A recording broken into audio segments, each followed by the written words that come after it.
Well,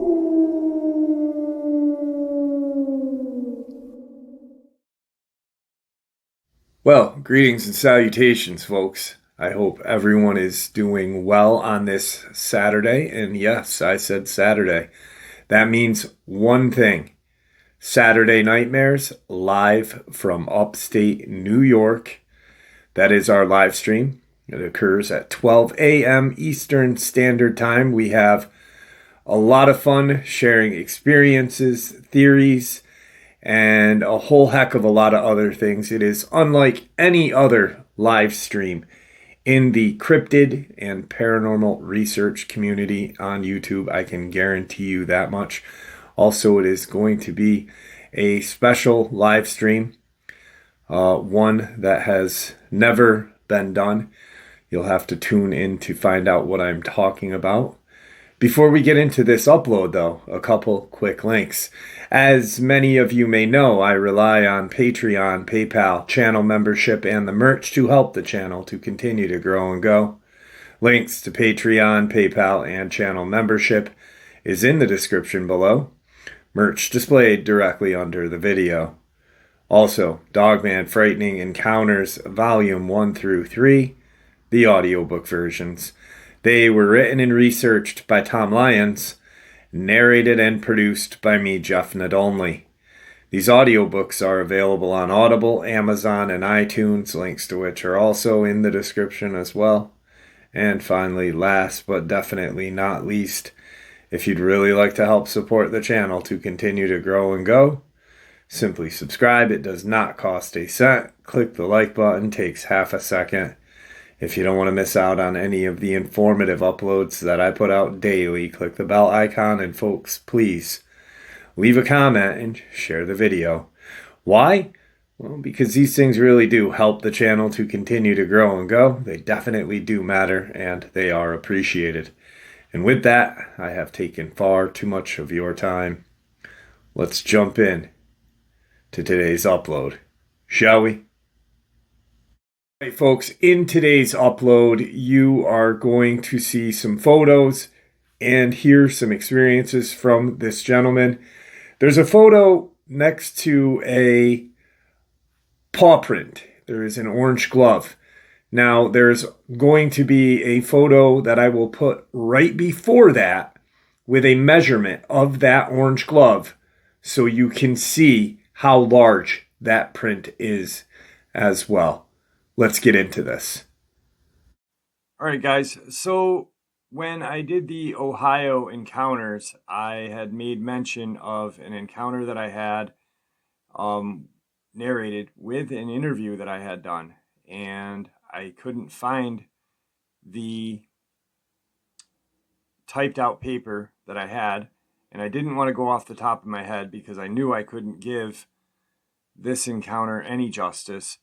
So the subscriber, his name is Preston, reached out to me, and we are going to kind of go over his encounter that he had in Ohio. There are pictures involved in this, which will be in the video, and we will talk about throughout the video. So I am going to introduce everyone to Preston. Preston, how are you? Hey, Jeff, how you doing, man? Good to be back again. How's everything been? Everything's been wonderful. Thank you for asking. I hope everything's going well for you, and thanks for taking some time out of your day. Again, we had a conversation yesterday for a couple of hours, and we got kind of caught up in time and couldn't do it last night. So at least we got back together again to do it today, which is cool. I'm really thankful of that.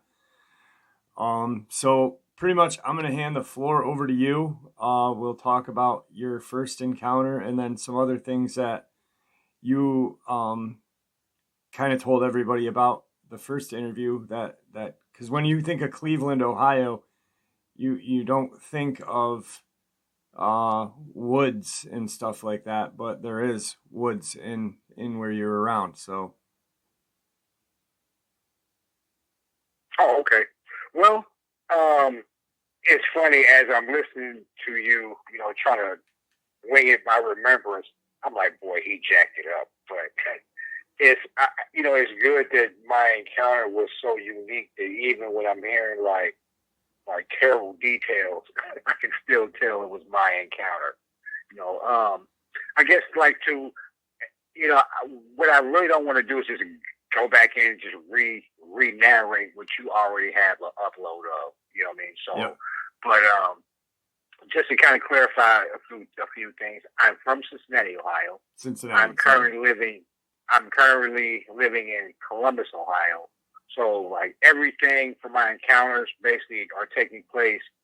Like my encounters, I speak about the Columbus area where I'm at. I speak about Dayton, where I was in training at for my job, and Circleville, Ohio, where my encounters take place.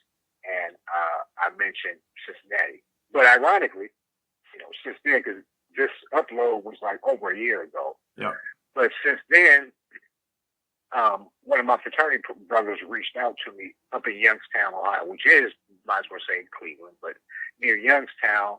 And he sent me which I sent you a picture of, so I guess when you upload this, they can maybe see it. But he actually sent me a picture of a paw print that he took in the snow, and it was basically almost identical to the footprint that I sent you. Yeah. You know what I mean? So just on another note. But basically just, I guess, to introduce myself to those people who don't know, my name is Preston. At the time of my encounter, I was a fuel truck driver. I delivered like diesel fuel and gasoline. So my encounter took place along one of my stops on one of my routes. And pretty much just to give you the 1 minute like version of it, I was already familiar with Dogman before my sightings. I'm, just listening to different encounters and educating myself. And I initially saw a paw print, which, I mean, one might argue. Now, let's just play this out like from the beginning. One may, I could have argued maybe like it was just one of the biggest dog prints that I've ever seen. There might be species of dogs that make prints that big, but considering where it was, I highly doubt it. Right. Because it was like, it was at a large stone quarry. They processed stone, they made blacktop and asphalt, asphalt blacktop and everything else at this place. So yeah, that's another story from the day. But so from the time that I saw my paw prints and I actually seen the Dogman, it was probably maybe a month or so in between. Now, the paw print that you're mentioning, is that the one that the photo next to the glove? Yeah. Okay. Yeah, that one. That glove is like a special kind of glove. It's large, made to kind of be loose on your hands. Can you kind of go into that photo and how you laid the glove down and what was going through your head?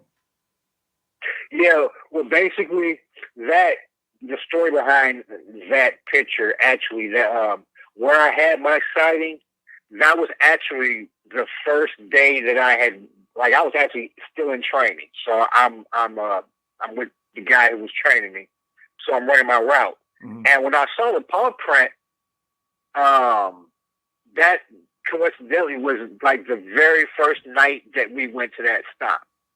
So going back and giving a little aftermath to that, the day it happened where we saw the paw print, it was so surreal. Like, cause me and this guy, we had been talking about like Dogman. I was educating him on the subject as far as for the things I knew.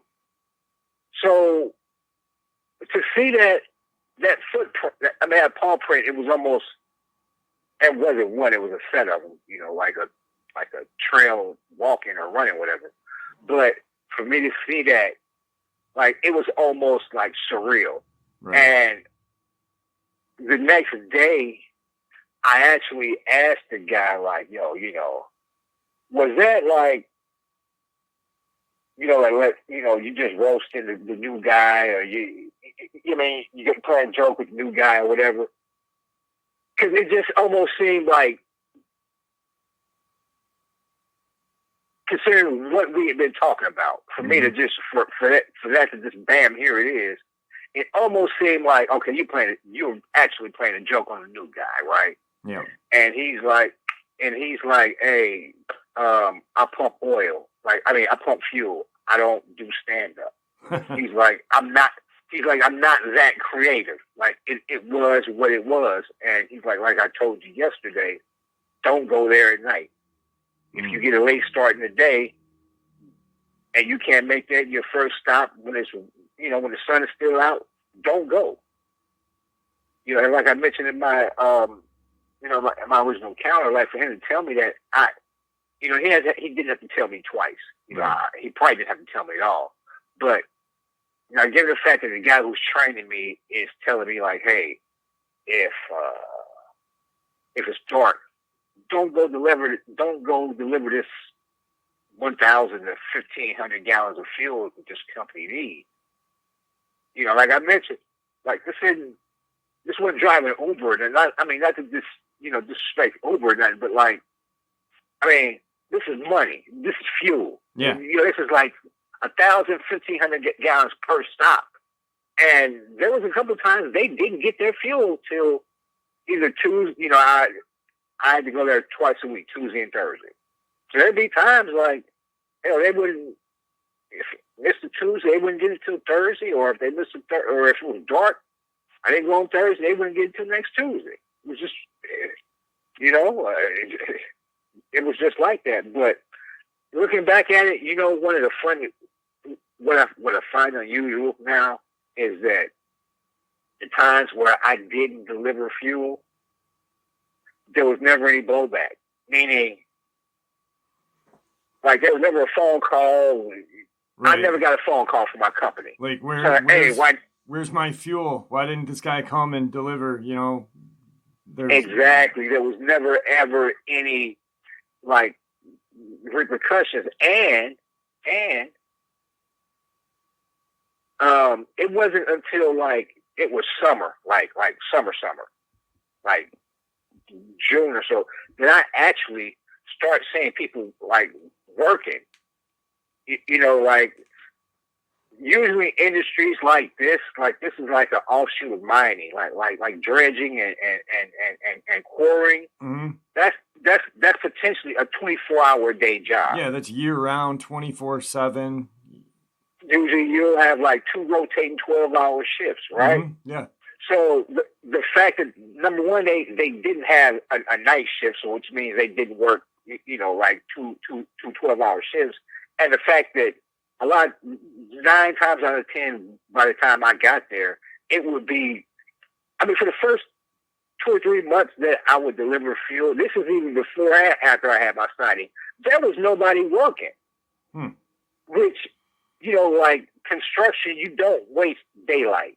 You don't waste time. You just don't do that. Right. And all the things, like in hindsight that I look back, one of those things is thinking like, man, maybe they knew something I did, because like there was never anybody. It's like they weren't going to get caught close to sundown. Like they would be, wrapping things up. Like, it's ample amount of daylight left. Right. That's just one of the things that I think back in retrospect. So like night time's coming. Let's say night time's like 6 o'clock. They're wrapping up at like 4, getting ready to just be out of there. Right. Exactly. So like I said, like since my actual sighting happened like February. No, it was March. So from March to I would say April, May, damn near June, I wouldn't see anybody. Like it wasn't until like it started getting late, like 8, 9 o'clock, that I would even see anybody still there about 5 o'clock, 5, 6 o'clock when I was there. I just found that like very strange, very, very strange. Yeah. Let's see. I want to kind of, if I want to talk about anything, I'm trying to search my brain, because one thing I did earlier today is I went back and I actually listened to my encounter, because I want to kind of mention things that I didn't mention that, you know what I mean, in my encounter. Yeah, Maybe like aftermath, some things about the aftermath. And one interesting thing that happened, I was making a fuel delivery up in London, Ohio. Okay. Months later, I was making a fuel delivery in London, Ohio to this gentleman. He had a nice little spread. So I ended up having to deliver fuel like 3 separate locations on his property. One of the locations he had was a small log cabin. Just, you know, but it was a very nice little cabin, right? So I think he had like a wood burning stove or something on the inside. But anyway, I had to go on the inside to fuel the tank. So we're talking, and so he tells me that he's older gentleman. He's like about 70 or so. So he tells me that he's been a trapper like 50 years. And I had no reason to doubt him, considering he had on the wall, he probably had about, I'd say about 15 coyote pelts, like minimum, just hanging on, you know, among other things, hanging on the wall. Right. So we were talking, and I basically laid my story out to him, right? So he's just listening, you know, and then I kind of explained to him like what it was. So he's like, huh. So when I took my phone out and I showed him the first picture I showed him was the one on the roof. So he's like, I'll be darned. Yeah, that was his own reaction. Now, when I showed him the actual paw print with the glove next to it, boy, this old guy literally snatched my phone out of my hand, and was just looking with his mouth hanging open, scratching his head, like he lifted his hat up, scratching his head with the other. Yeah. And what he told me was this. He's like, young man, he's like, you can see by the wall, I've been trapping and hunting for over 50 years. And he was like, I'm glad that we had this conversation today, because he was like, I had no idea these things were out here. And I was like, you believe me? I'm like, oh, you believe me, man? He's like, I have no choice but to believe you. He's like, the proof's in it. He's like, I know what tracks look like. You know, and I'm actually, it's funny, since I was at a stop, I was actually wearing my gloves. Right. And so I had them in my hand, so he could look at the glove and gauge perfectly, like, okay, the proportions of the print. And he said, you know, he made a couple of observations. When he said that, he was like, you wouldn't have to tell me that this thing was walking on two feet or bipedally. I can tell by looking at the paw print. Mm-hmm. He's like, it's not the size of the print per se that I'm looking at, but he's like, it's the spread of the toes. He's like, canines don't spread the toes apart like that. Like, the only way you can even get a dog's foot even close to resemble that is if they jumped up on their hind legs. Yeah, and they're putting their front legs on your shoulders or something. Then they spread out like that. Yeah. He said that he's like, the toes would naturally spread apart like that to bear the weight of the body. He's like, plus, he's like, you can look and see wherever it was. He pointed out that when it stepped down, it stepped down almost with the force. Have you ever seen the process of pile driving? Yeah. Okay, if you've ever seen like a hydraulic pile driver working, yep. Right? If you notice that the first couple of strikes, what happens? The concussion from the pole getting hit goes through the pole out to the ground, and it makes almost like a mushroom. Yeah. From the actual concussion of the strike.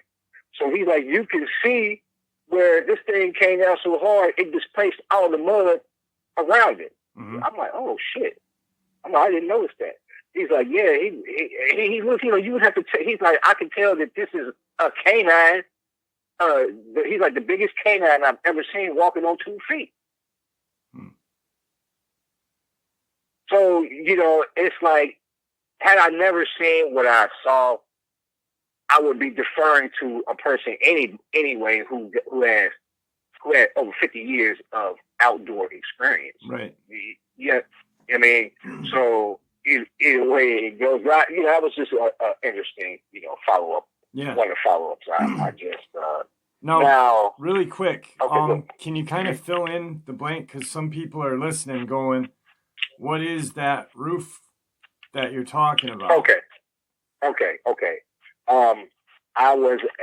I drove a field truck, and so 2 nights a week in at a stone quarry, but basically you go to Circleville and turn left. So it's like either Circleville or like the outskirts of Circleville, but definitely here or there. But 2 nights a week, I had a field stop at a large stone quarry, and they had 3 diesel fuel tanks, like in-ground diesel fuel tanks that would take anywhere from 1,000 to 1,500 gallons total to fill all 3 tanks.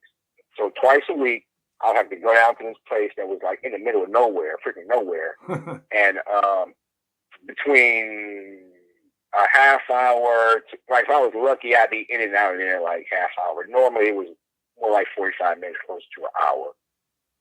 I would have to go and basically like physically stand there and just wait for for my truck to pump the allotted gallons of fuel. Okay, so like I said, the first day the very first time I went there, not being ignorant to what to the Dogman phenomenon, I see a oversized paw print. So at this point, I know that they're around.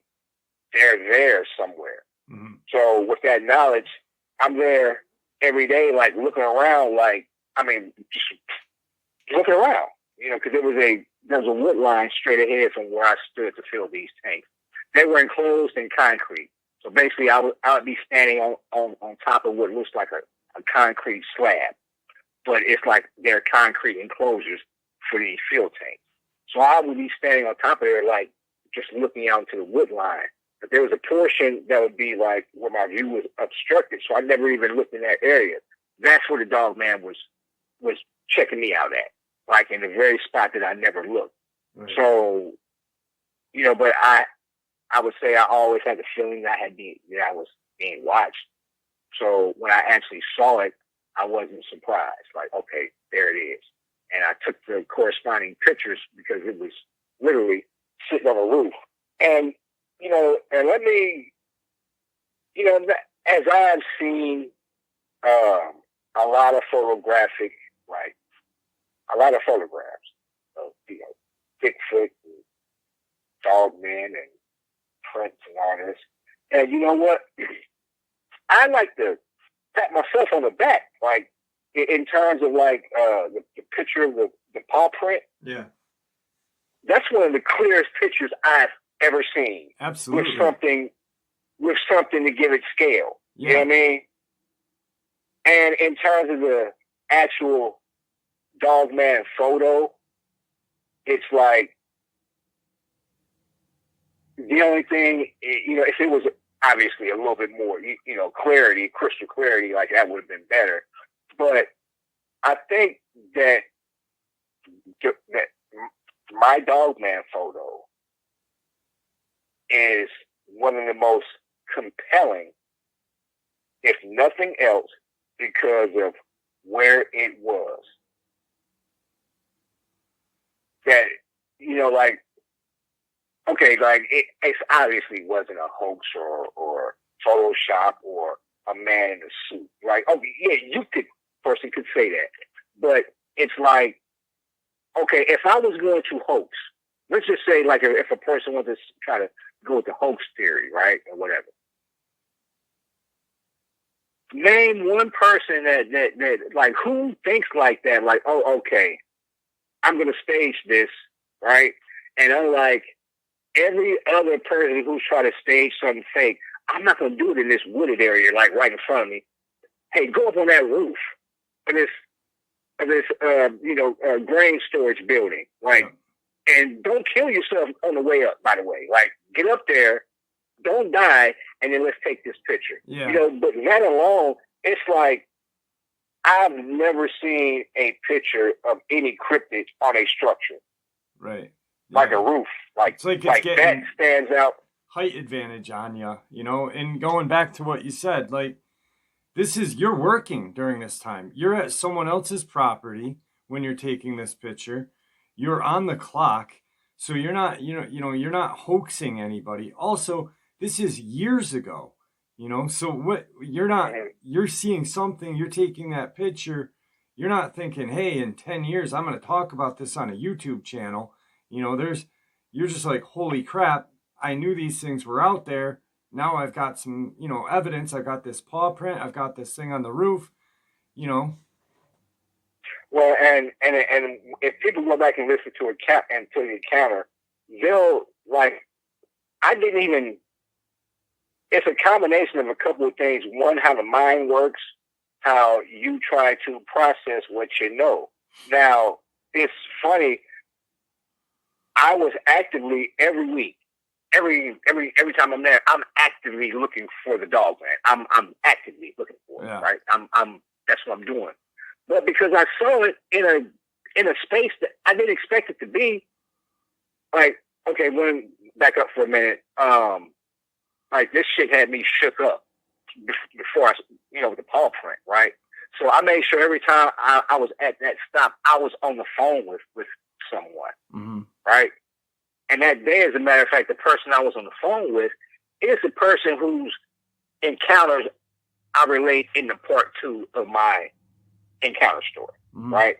So, I mean, that's how real it was for me. Like, I didn't know if that was going to be my last time there. You know what I'm saying? So, I was but the mind works crazy. I'm looking right at this thing, and I thought it was a bird. I told my friend, I'm like, that's my exact words were, "Oh, that's great." And she's like, "What?" I'm like, not only do I have to worry about Dogman, but I'm looking at the biggest bird I've ever seen in my life. Because I wasn't expecting a Dogman to be perched on top of a roof. Right. Birds perched on top of roofs. But I'm joking. I'm like, no, you're not hearing me. I'm like, this thing it's the biggest bird. It's bigger than me. So she's laughing. I'm like, see, you don't believe me. I'm like, let me let you go. I'm about to leave anyway. Let me take a couple of pictures. It wasn't until after I didn't even know what I was taking pictures of. I thought it was a big bird. And it moved a couple of times. And when it stood up, I'm like, that's not a fucking bird. I put my glasses on, seeing exactly what it was. And it was basically looking back at me exactly how I was looking at it. Like, oh shit, like, it was looking at me more of like wondering if I could see it. Like, can he see me? And that's just the vibe that I got. You know what I mean? So I didn't even realize what I was looking at when I was taking the pictures. I put my glasses on, and then everything came into focus. A little clarity, yeah.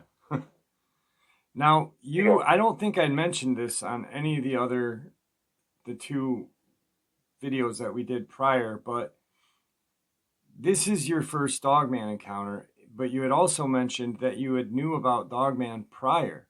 So what got you into knowing, or what kind of led you down the path of looking and researching Dogman prior to having your first encounter? Okay. Quite simply, it just kind of fell in my lap because I was, like you said, I was already looking for answers, which I will tell you, and it fell in my lap. As I explained, like, I'm from Cincinnati, and I moved to Columbus, I went to Ohio State and all that shit, so I settled down in Columbus for a while. I moved back, when I moved back to Cincinnati in like 97, in 97, I moved back to the same community that I grew up in. And I noticed, like, all of a sudden, our commit, like, we're inundated by deer all of a sudden.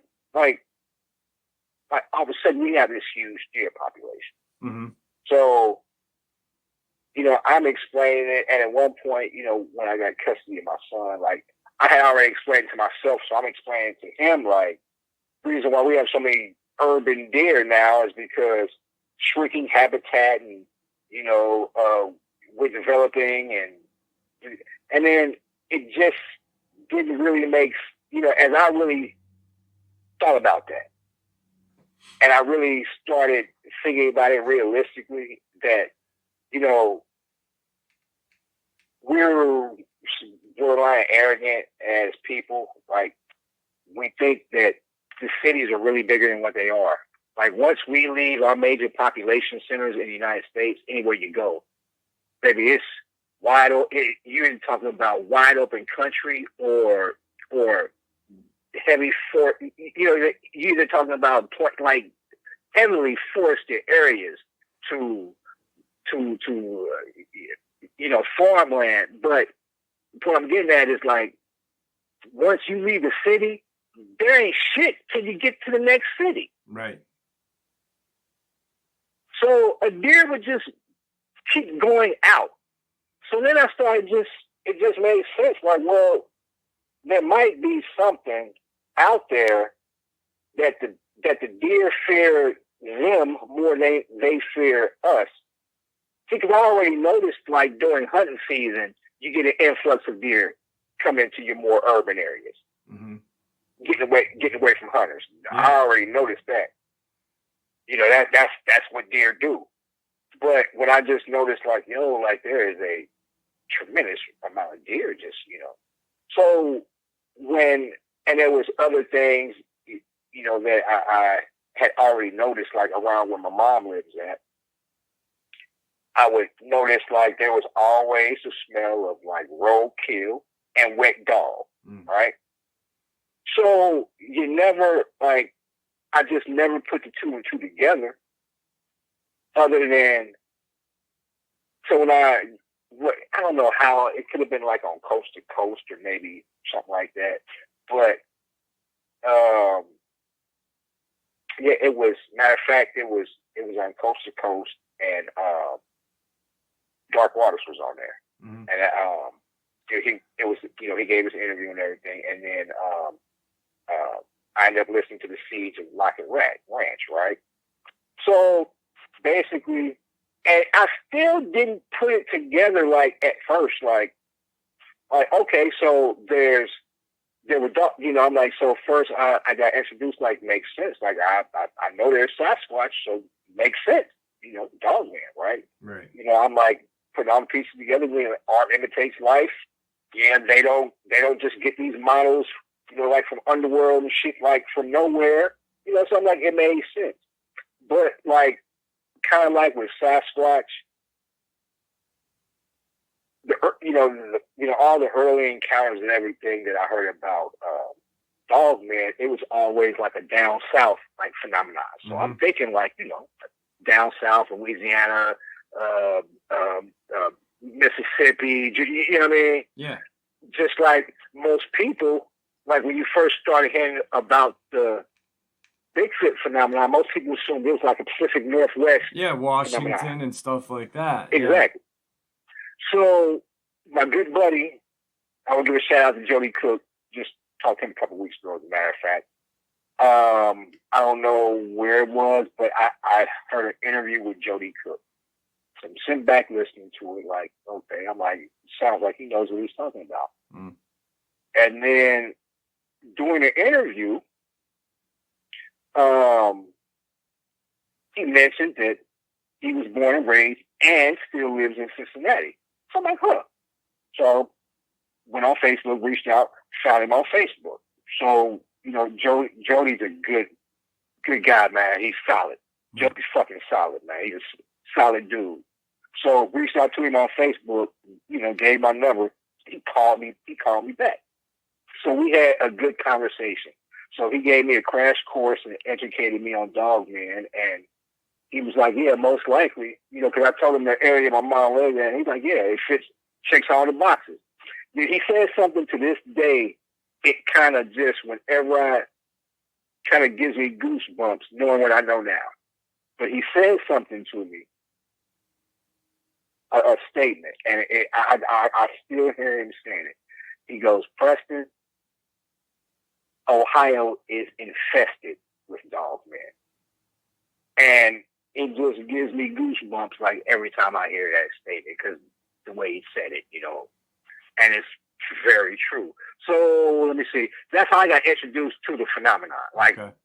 I was looking for answers, just like, well, we got so much deer running around, like around my area, and it got answered. Now, I got some fresh information for you. All right. Like kind of a fresh update. Well, because now you have time. You have time. You're retired now, and you've pretty much dedicated a lot of your time to doing research on these things, right? Yeah, and this update that I'm going to give you is only about 2 hours. It's about an hour and a half old. It's fresh. Okay. Now, she may even hear me, or she may even recognize herself. But when I gave my first encounter, going back to the comment sections, there was a lady who made a comment. And I didn't respond, but okay, a lady made a comment, said she was, I forgot how old she was. She was an older lady. And, well, okay, now, my mom lives in an area called Silverton. Anybody from Cincinnati or wherever will know what I'm talking about. Okay, my mom lives in an area called Silverton. Bordering, like the next neighborhood bordering Silverton is a community called Kennedy Heights. That's actually where I grew up. And so my mom basically moved like from Kennedy Heights to the next neighborhood over, Silverton. But I never mentioned Kennedy Heights or anything in my upload, right? Right. So the lady made she commented like, oh my, she like what she knew, and she said like, wow. She's like, I forgot what year it was, but she said back in the 60s. She's like, I was living in Kennedy Heights, and she said either her or her mother basically saw a dog man looking through their kitchen window, and that this wasn't any like BS, like where the police were called and a report was made, right? Now, I don't know why I didn't think of it then, but as God is my witness, when I'm listening back to my accounting, I remembered that, right? I remember that comment I just read. And I'm just like, damn, like I could never follow that up. And I'm thinking like, okay, that could be easily verified. So I have a cousin, like one of my cousins, 11 years older than me, who actually grew up on the same street as me, right?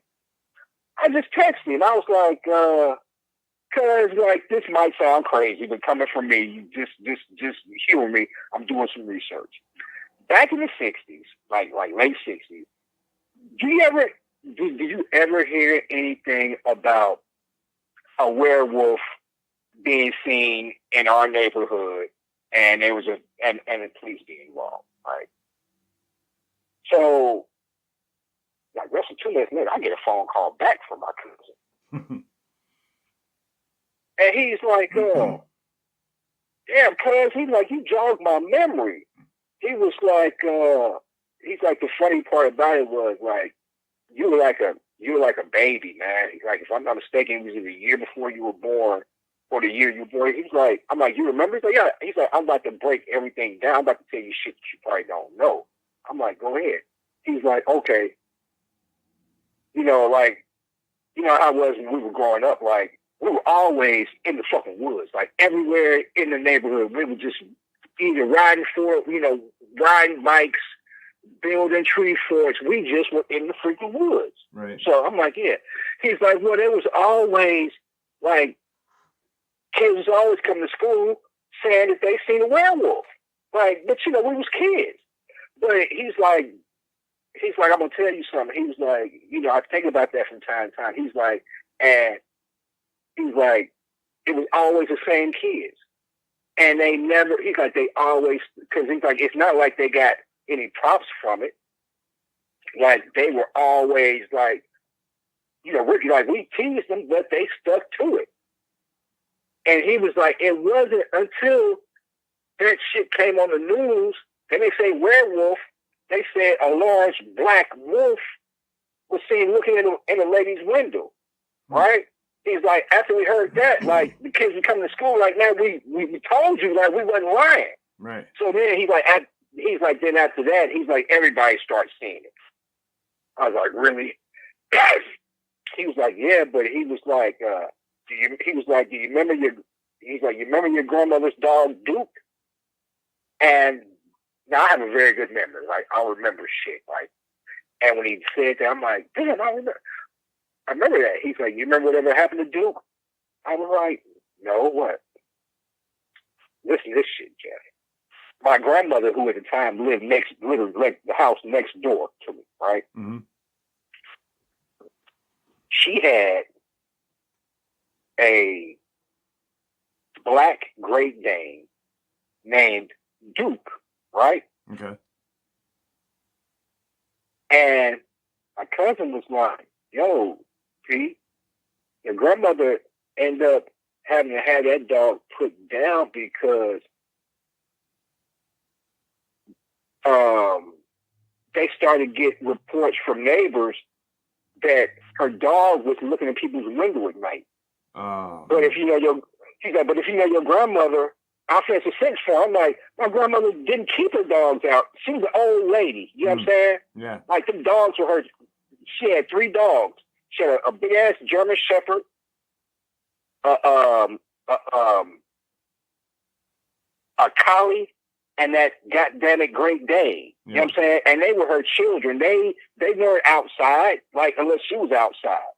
They were in the house with her. Right.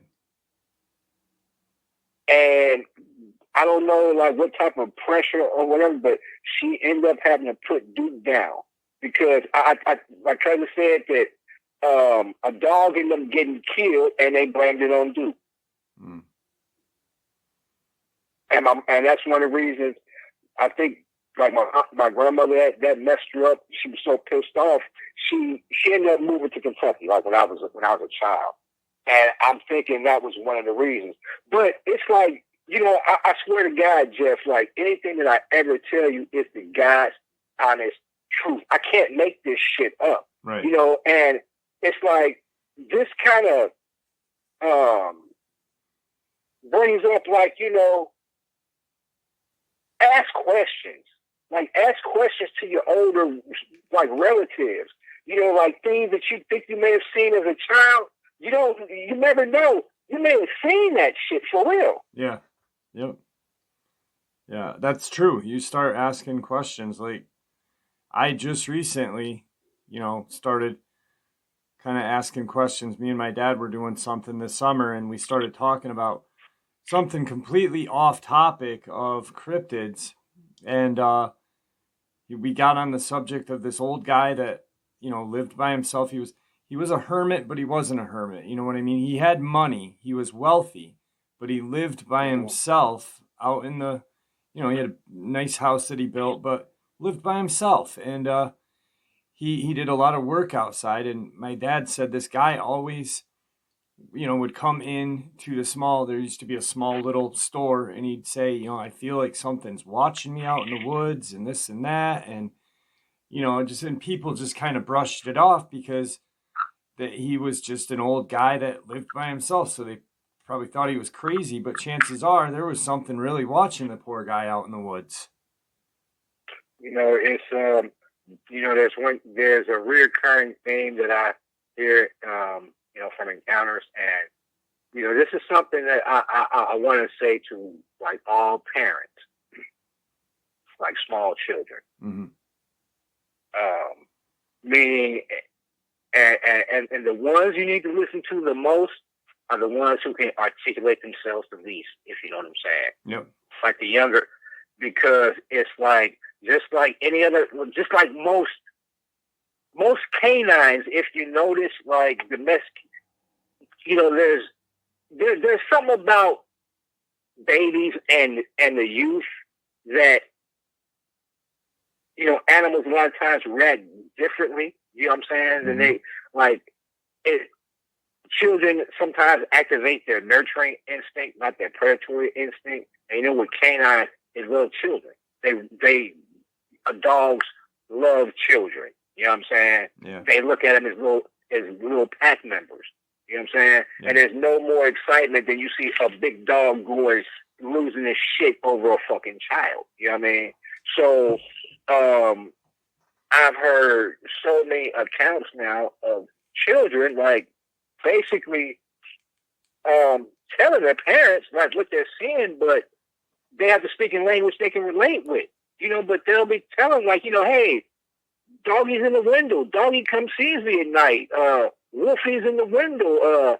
I heard this one encounter where the child was calling whatever it was, she was comparing it to the werewolf from Hotel Transylvania and calling it by name. You know what I mean? So it's like children, like, and you hear all these accounts that, like, when a parent or something will finally have their own account, they're like, my God, like, my child had been telling me for years sometimes that, you know, I got a friend that comes sees me at night. Yeah, 2 and 2 makes sense then. 2 and 2 makes sense then. Yeah, I agree. So, I agree. Kids are, I think as adults, you know, we forget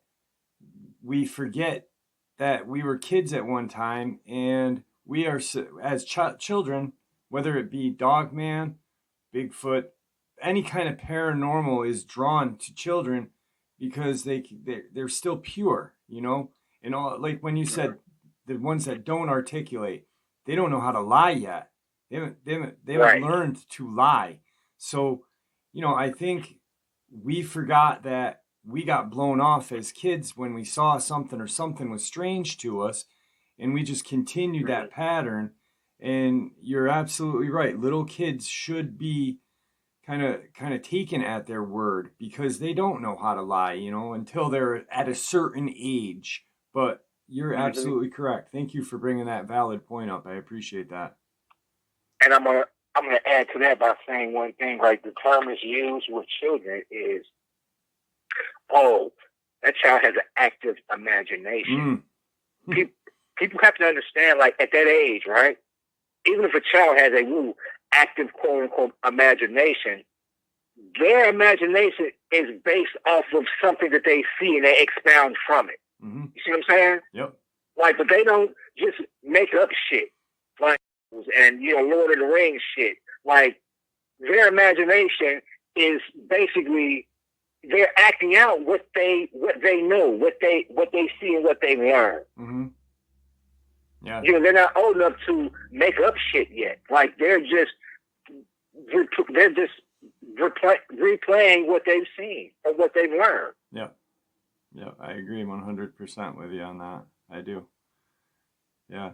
That's pretty crazy that your grandmother's dog, you know, being a big, dark-colored Great Dane, was used as like a scapegoat for what was really, you know, looking through people's windows and taking out small animals. That's sad. And it's like, what's just boggling my mind is like how potentially close I've been to this, like, my entire life and never knew it. Like this, like a potential, you know what I mean, like, story like this. Mm-hmm. It's been running, and I never freaking knew it. Like, you know what I'm saying? Like, and I remember my mom's Great Dane, you know, and I'm thinking, like, there would be nights, like, the way our house was set up, like, I can remember, like, being in my high chair in the dining room, right? And the way my high chair would be set up at the dining room table, just back in the good old days when families ate as a family, yep, you know, at the dinner table. So I can remember, like, my high chair would be set up like in the dining room table, and my view would be like through the kitchen, out this kitchen window facing my grandmother's house, right? And at night, like, I would see quote unquote Duke walking by my fucking window. Mm-hmm. Sometimes he'd be walking by the kitchen window. Looking back at it now, like I don't, even then, like as I was older, I would like damn, like I would just go back to my and think like, how big was Duke? Because I remember him trotting. I would see him walk by our kitchen window every night, or that one kitchen window. Yeah. And I'm thinking back like, Duke was big. Damn, right? But as I'm looking back at it now, like Duke would have literally had to be a horse, yeah, like for him to be looking to a 8-foot window. Mm-hmm. And like you said, your grandmother, Duke, and the other two dogs were your grandmother's children. Duke was inside with grandma, like right. That's right. Yeah. So, and Great Danes are big. They're big, but they aren't that big, like you just said, to go and look through a window. Maybe if they're standing and they jump up, but you're going to hear that noise if they're putting their paws on your windowsill. Right. A Dogman doesn't have to put the paws on the windowsill because it doesn't need to balance itself because it can stand up. And you know what? Unfortunately for Duke, what I remember about Duke is he did have cropped ears. My grandmother did. My grandmother did have his ears cropped. So if you think about the description, like if I even think about what a dog man looks like, I mean, they're, at least the one that I saw, the thing that stood out the most was one thing that stood out was his muzzle. A huge, like a dog muzzle the size of a horse mouth. Yeah. You know what I mean? Like, so I mean, it's very distinctive, and like, unfortunately, Great Danes have distinct features about them. They have a real long muzzle, and if you crop their ears, poor Duke was a victim of maybe misidentification. Because my grandmother went to her grave like she moved because of that shit. Mm.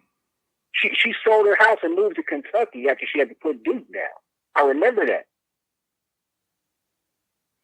Yeah, that's sad. It's unfortunately it happens more times than we know, misidentification. And like me and you were talking last night, because you and I had a great talk last night about a lot. Yeah, we always do. But we yeah. talked about misidentification and back in the day when people weren't talking about Dogman, there was misidentification of Sasquatch, people thinking they're seeing Sasquatch when they're seeing a real Dogman and stuff like that. Misidentification is a big factor in cryptozoology, unfortunately. Our eyes play tricks on us sometimes. That was one. I'd like you to mention like the theory about the Jersey Devil, man. In terms of misidentification, like even the flying thing, bro. You need to share that real quick. I'll man. do that right now if you don't mind, real quick. So I was telling Preston, I had recently been talking to a gentleman who he's written a couple books about the Jersey Devil and the Leeds family of the Pine Barrens, and I'm setting up to interview with him real soon. But we were talking, and he sent me back a message, and he said, I'm listening to your channel now. He goes, I've been doing this for 40-something years, and this is a guy who has written music about, the dog or the Jersey Devil and the Leeds family, the curse and stuff like that, how scary the Pine Barrens are. And he goes, I never heard of the Dogman this whole time.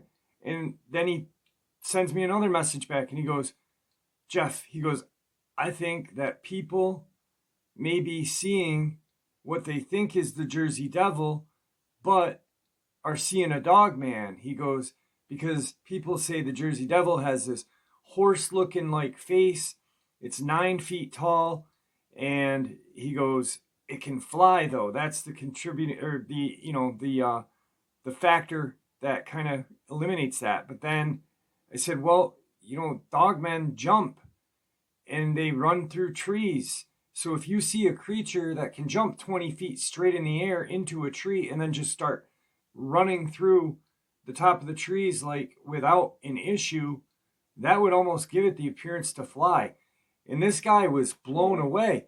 And he's studied this for, not Dogman, but the Pine Barrens and the legends of the Pine Barrens.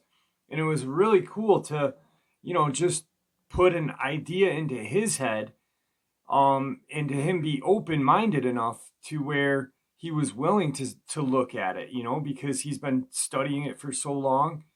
And usually people have been studying things so long, they become closed-minded, but he definitely wasn't. And it was very interesting. Thanks for bringing that up. It was cool, though. Yeah, it was crazy. And then you said they run through trees, and that gives the appearance to fly. Well, what if? Let me just take it a little bit further than that. Okay, let's just say that that the Jersey, let's just call him the Jersey Dogman, right? What if he's a species of dogman with a specific adaptation? What if, one thing I think, like with the whole Sasquatch and Bigfoot phenomenon, is nobody's wrong. Yeah. I think everybody's right, and they're right in reference to what they're seeing. Yeah. You see what I'm saying? So what if the Jersey Devil, hypothetically, is a dog man with a adaptation like that of a flying squirrel? Yeah. Good call. Good call. Anything is possible. Anything's possible. I mean, we don't know what the Mothman is. We're just making assumptions of what that is, so we don't know how that creature flies or what it is. So yeah. And if you think about how people talk about the Mothman, it almost has like the flying squirrel appendage, like, you know what I'm saying? You're keying on Mm-hmm. Yeah, good point. And I want to say something like, this is an example, like, of who you are, Jeff, and what your channel is, and what I've actually seen it evolve into. I respect you, and what I like the most about you is that you're not closed-minded and you think outside the box, and you bring forth questions. You see what I'm saying? Yeah. And you're not afraid to say, like, hey, we don't know what's going on, so let's try to find out some answers together. Yeah. Yeah. But what I respect about you is nothing's off the table, and nothing should be off the table because we don't know anything. Yeah, exactly. Yeah, you're right. A lot of people, there's unfortunately, and I'm not naming names, and I'm not saying anything, because, there are a lot of people that have great ideas, great researchers and stuff. But, if you had brought up that subject of maybe they have evolved, people get scoffed at for having theories when there's no definite answer. We don't have a definite answer of anything on these things. So, like you just said, everyone is right because it's just theory right now, and it all adds up together. Eventually we'll get some sort of answer. I honestly and unfortunately don't think we'll ever get 100% the answers that we want, but I'd be good with 30% of my questions getting answered. Right. It's and there's another thing too I want to say to people out there is there are some people that, based on what I've heard and who I've actually spoken to, like personally, that are very knowledgeable. But there are no such thing as experts. Yep. And those who have had encounters will know what I'm talking about. But I just want to for those people who are like me, who saw something, you don't know what you saw, so you stumbled up on this, and you're here, right? And you're looking for answers.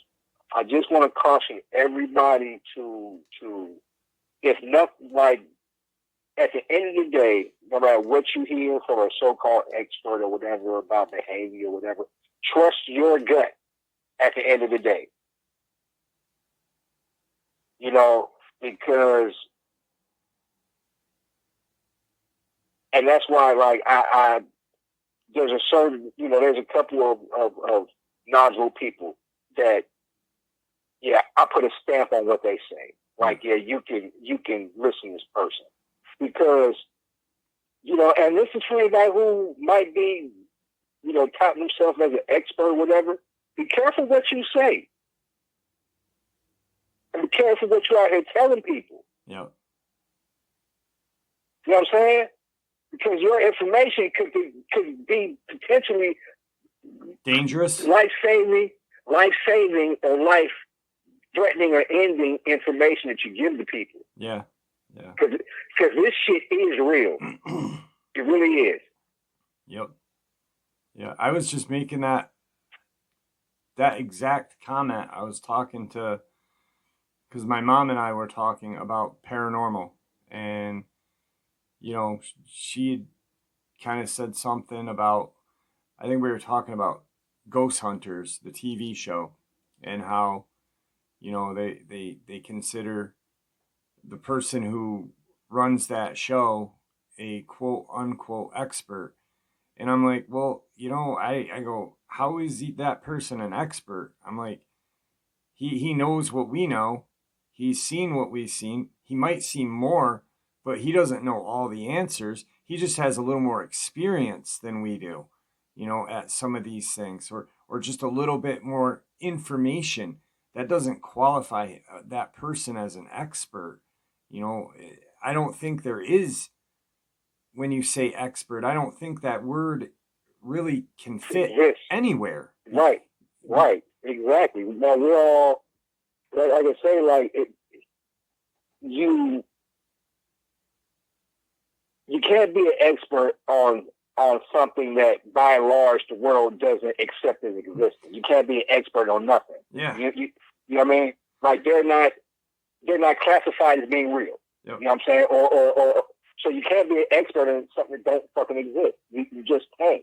Yeah. Like, you know, and there are no experts when it comes to, I don't want to disrespect them by saying wild animals, but nature. Like, you know, there is no 100% certainty.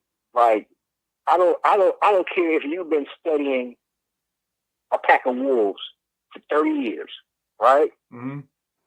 The research that you have developed may carry over, but most of it is specific to that pack. Yeah. The behavior of that pack. So yeah, you may be an expert on that pack, but there is no, like, standard book on wolf behavior, or animal behavior. You see what I'm saying? It doesn't exist. Like Jane, what is that? Jane Goodall, is that her name? The woman who, right. She is considered not an expert, but she is considered, you know, a very, very highly respected researcher.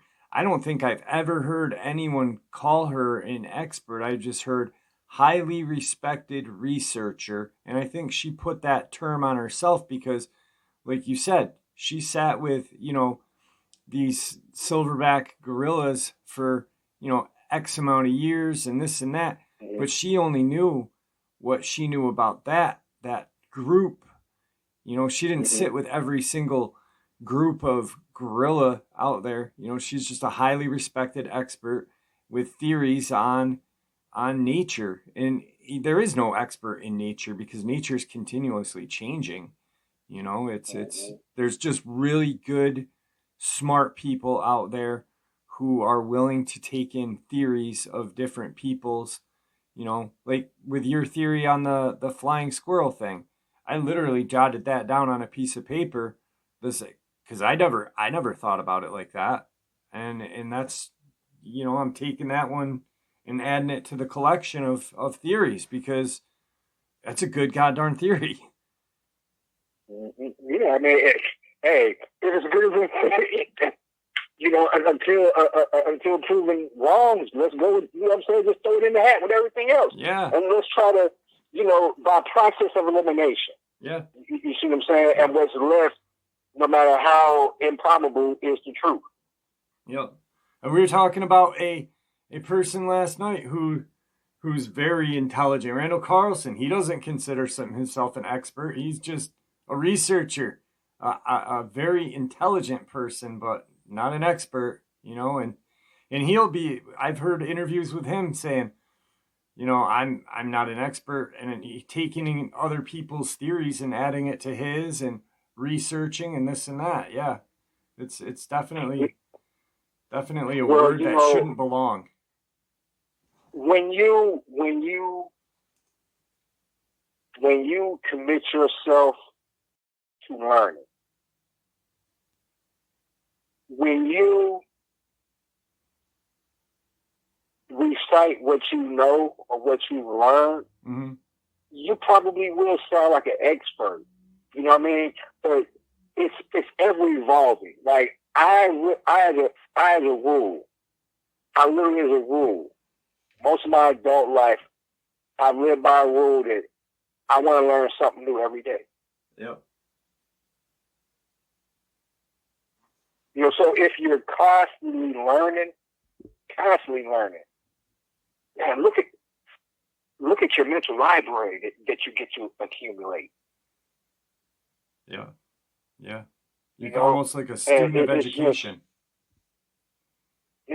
So I'm just always willing to learn, and it's like you got to be, seeing something like this gives you no choice. Oh, no. I can't understand how a person who has seen any cryptid can be closed-minded about any other cryptid or any other thing. Like, once you've already seen the impossible or the what's not supposed to exist, the door is open for everything else that's not supposed to exist.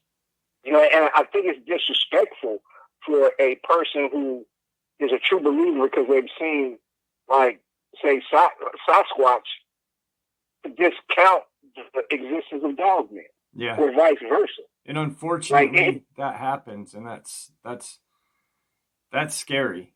When people who are highly respected in the research community of Sasquatch can downplay Dogmen, and I've seen it many times, but yet they can admit the existence of Bigfoot, but not admit the existence of Dogman, or paranormal people admit the existence of spirits, but not recognize Bigfoot. It makes no sense. You're willing to accept one thing. Why can't you accept it all? No matter how out of the box it may seem. We live in a really strange world. Like there's no telling how far things go and how deep things really are. So. Well, and I'm going to tell you something that I trust. I trust the source that I got this information from. There's something that we talk, like when we originally started talking off a year ago. I didn't bring this up on purpose, like during my encounter. I'm going to just make a brief reference to it, and this probably jog your memory. And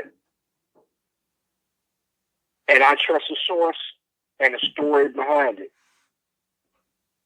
There's no doubt in my mind that there is call it a manual, but there is a manual that exists that basically gives instructions on lycanthropic transformation. Yeah. So with that said, what we talked about the other day, or what we talked about yesterday, like, you can tell a lot about the perpetrator by the victim. Yep. You know how I broke down, like, there's, like, when I look at, or when I hear cases about, like, people being killed or whatever, or livestock, whatever the case may be, that it basically falls down into two basic categories: acts of predation and acts of bloodlust. Mm-hmm. Or I throw a third category in there: an act of revenge. Mm. Yeah. So with that said, I believe that the reason there's like even misidentification among dogmen is just quite simply there's different type of dogmen. Like I said, this is just my theory I'm throwing out there. I think that there are natural, what I call natural occurring dogmen, like dogmen that's just what they are. They're a species of apex predator, upright canine that have probably been around for Lord knows how long, how many thousands of years. I think that possibly there is another group following, the old European lore of the people that transform into some form of a canine. Mm. And I think there is a third group that falls under the category of this, like this manual that I'm talking about. They would fall in this category because these are dark arts. This is black magic shit right here. Yeah. So whenever, a person, I'm just putting myself in the position of a person who's going there anyway. When you're going down that path, that's some dark shit to begin with. Mm-hmm. So whenever I hear of cases where there was really no predation, they just were just killed, just murdered, whether it be animal or human, like an act of bloodlust, I think that the perpetrator is a lichen or a dogman, whatever, that transformed itself through dark arts. Yep. And they're acting out acts of bloodlust, not natural predation. Yeah, there's a book now that's just that exists that you can, if you look the book up, you can look the book up, but you cannot find a physical copy of the book. The book was taken out of existence, almost like what they tried to do with like Abby Hoffman, Steal This Book, or like the Anarchist Cookbook and stuff like that. But there's a book written by Anton LaVey. That's what you see. I didn't want to go into it. I don't know if you got the notes right or if you already knew about it. I didn't want to go into it. Yeah. But basically, this is what happened. Was it the Satanic Bible or the Satanic Verses? Whatever book Anton LaVey had made, right? Oh, okay. So he came out with this freaking manual, like how to become a lycanthrope. Right. I don't. I didn't want to say the name because I don't want people going out trying to find his manuscript and actually find it. It is impossible to find. I mean, maybe on the dark web. Because see, this is what happened. He, the publishing company who printed the Satanic Verses, they were gonna republish the book, right? Mm-hmm. So he had this manuscript, okay? So he submitted it to the publishing company to either print it as a separate book or as a addition to the Satanic Bible, the Satanic Verses, whatever book he read, right? Right. The publishing company refused. That's the only thing they said, like, we can't print this because it works. Mm. But nobody ever knew what happened to the original manuscript that he submitted to his publishing company. Right. Yeah. So, and the source that told me that, I trust them. And the fact that you're telling me the exact same shit, like, you know what I mean? Two separate people, and we're saying the exact same thing. Even down to who that's did a rabbit hole. That's a rabbit hole no one wants to go down, to be honest with you. Like it's a weird one. But yeah, I heard about that book, I don't know, probably 2 or 3 years ago. And, I kind of dismissed it and I kind of didn't. But we don't know. There's, and like you said, people would scoff at your idea of how you feel, and that's why you emphasized on that. You emphasized, this is my theory. This is what I believe, that dogmen, there are dogmen that are born dogmen and that have evolved, have always been dogmen. And then there are the ones that follow under the European, and then this one. And people would scoff at that, but how do we know? We don't know. So there shouldn't be any scoffing at anything. It's an idea, it's theory, but with that, there's actual, there is evidence of that book, and you can't dismiss something when there is even a minuscule amount of evidence. So it's definitely a spooky thing. Let's just take Anubis for example, right? That might be the biggest thing sitting under our nose, right there is Anubis. Because if you ever noticed that, like, any depiction of Anubis, any statue of Anubis, any sculpture of Anubis, do you ever notice how they look exactly the same? There's like no variation whatsoever. No, they're always very, very symmetrical to looking exactly perfect. Yeah. So, like, think about it realistically, right? If you were a sculptor, or whatever, and you were tasked with building painting of Anubis, or doing a sculpture of Anubis, right?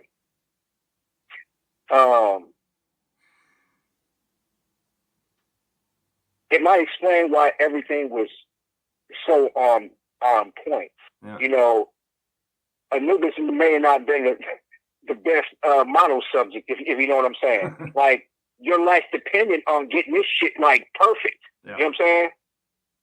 Because if you didn't, you know what I mean, you might get fucked up for real. I'm just saying, like, it's just too much of it. I don't believe in coincidences. And the fact that every depiction of Anubis, like, there's no variation. Like, it looks like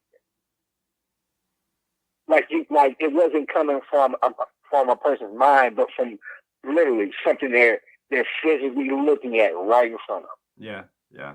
Something, yeah, it's there's got to be some truth for it to always look exactly the same. Anywhere you see it, any way you see it, it's always the same. So, yep.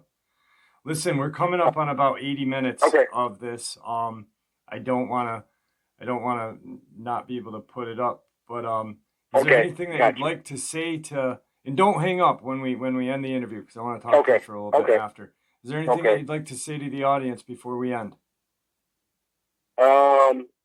Just my message always, it doesn't matter where you are, urban, rural, city, country, doesn't matter. Be vigilant. Always be watching your six.